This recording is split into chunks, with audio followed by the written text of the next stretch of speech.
कर्नाटक का किंग कौन होगा, लगातार इसको लेकर रुझान आने शुरू हो गए हैं। आज कर्नाटक असेंबली इंतखाबात के नतीजों का दिन है। 224 सीटों के लिए वोटों की गिनती लगातार जारी है। रुझान भी सामने आ गए हैं।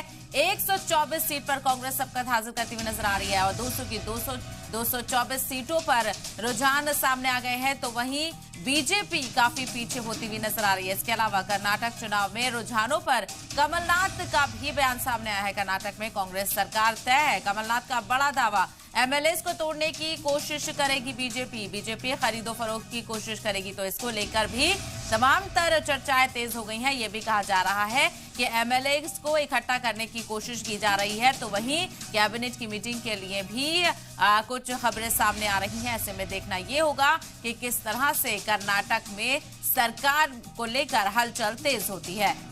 और बिल्कुल जिस तरीके के जो रुझान अभी सामने आ रहे हैं वो कांग्रेस को सबकत दिलाते हुए नजर आ रहे हैं, लेकिन जिस तरीके से कमलनाथ ने इशारा किया है कि कांग्रेस के एमएलए को तोड़ने की बीजेपी कोशिश करेगी, ये डर भी कांग्रेस में बना हुआ है।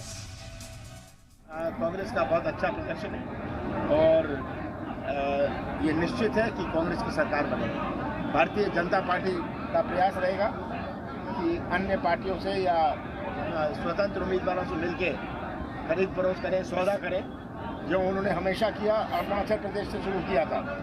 ये सौदे की राजनीति की शुरुआत जो इन्होंने करी अरुणाचल प्रदेश से, ये अभी तक खत्म नहीं हुई है।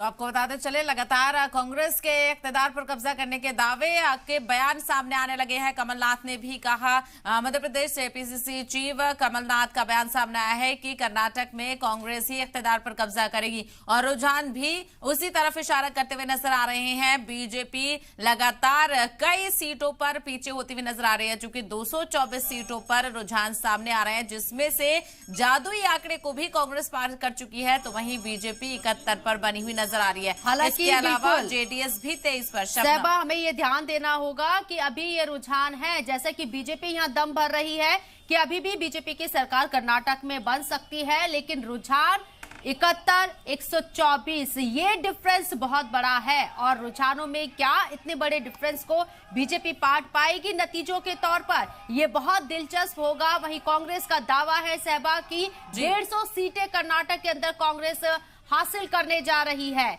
और लगातार पैनल हमारे साथ बना हुआ है। आपको सीटों की टैली भी हम आपको दिखा रहे हैं, इलेक्शन टैली के कहा किस तरह की तब्दीलियां हो रही है, कहा कौन आगे चल रहा है और कांग्रेस किस तरीके से रुझानों के मुताबिक आगे बढ़ रही है। बिल्कुल, और जिस तरह से ये तस्वीरें आप लगातार देख रहे हैं सुबह से, यह शबनम, ये तस्वीरें सामने आ रही थी, चाहे दिल्ली में कांग्रेस का हेडक्वार्टर हो या फिर कर्नाटक में बेंगलुरु में कांग्रेस का हेडक्वार्टर हो, जश्न की तैयारी शुरू हो गई थी और अब जश्न भी देखने को मिल रहा है, चूंकि जिस तरह से सबकत हासिल कर रही है, जो एग्जिट पोल में दावा किया गया था शबनम, उससे भी आगे निकलते हुए नजर आ रहे नतीजे।